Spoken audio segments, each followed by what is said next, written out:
So hi everyone, so welcome back to my channel. So for this video, I will bring you the brand new session. So in this session, we call inverse function section. In the part 1 session, basically I just walk you through how you can graph the inverse function graphically. So let's begin. So the first thing you are going to learn is to know the new notation for inverse function. So the new notation for inverse function, we have y equals f of x. So you see that we have a little -1 raised upwards. So keep in mind that this -1 is not exponent. So I say this again, this -1 is not an exponent. So you cannot actually take this f of x and put it in the denominator and 1 over f of x. So you cannot actually write something like this. So what are some techniques of graphing inverse function? So in this video, we mainly cover how you can actually graph the inverse function.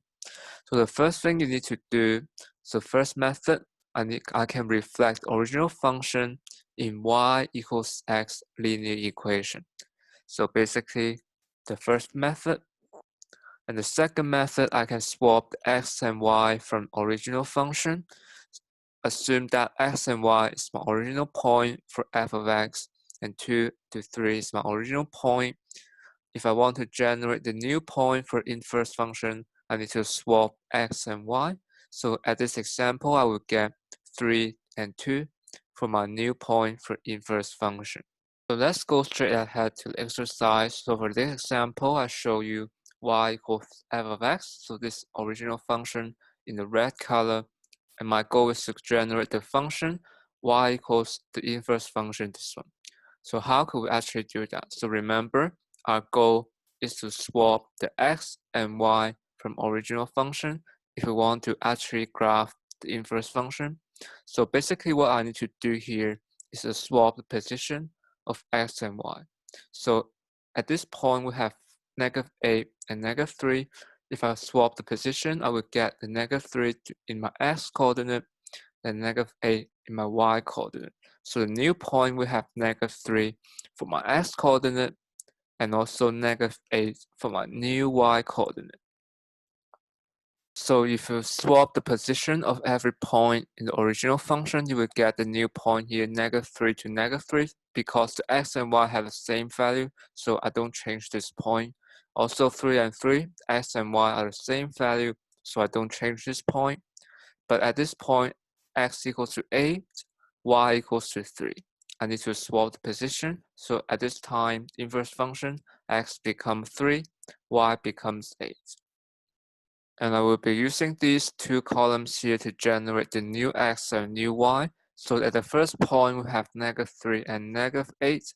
So -3, -8, x is -3, y is -8 is around at this position. And also -3 and -3 around this position. 3 and 3 around this position. 3 and 8 around at this position. So if you connect the blue point, we get the shape looks something like this. So you start the point from here and it ends up in this position. And this is the function y equals f of inverse function.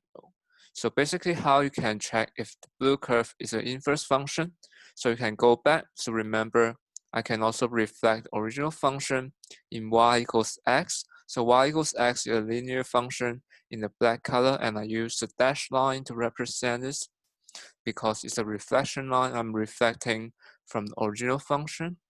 So basically, if you reflect the blue curve in y equals x, you will get the curve looks something like this. Because the blue curve and the red curve are symmetric, so I can conclude that the inverse function is showing in the blue curve. So next, I will investigate what is the inverse of this quadratic function, y equals x squared. So basically, I've just first give you the point for the original function. So that these two columns here are the new points for the inverse function. So remember, I need to swap the position of x and y to generate the new points for the inverse function. So basically, I've already plotted all the points for the inverse function. So at this point, we have the first point 1, 1, and 1, -1. So when x is equal to 1, y equals to 1 or -1. So I have 2 points here. So when x equals to 4, y equals to +2, -2. When x equals to 9, right, the y equals to +3, y equals to -3. There's 2 possibilities, so I'm going to connect this graph, and you get something like this. So this blue curve is the inverse function of this red curve, this quadratic function. So you may be asking yourself, so why this blue curve is the function? Because it passes through the vertical line test twice. So what's the problem here? So basically, all the inverse function is not necessarily a function. So because at this example, you will see that the horizontal component of the quadratic function, so this one passes through horizontal line test twice. So if it turns this quadratic function into the inverse function, it will pass through the vertical line test twice. So because it passes through the vertical line test twice, I cannot assume that the inverse function of the original function is a function. So why is that? So because the original function passes through horizontal line test twice. So if the original function, so for this example, the red curve passes through the horizontal line test twice, the inverse of this function is not a function. So please keep in mind that I will discuss more in the next video.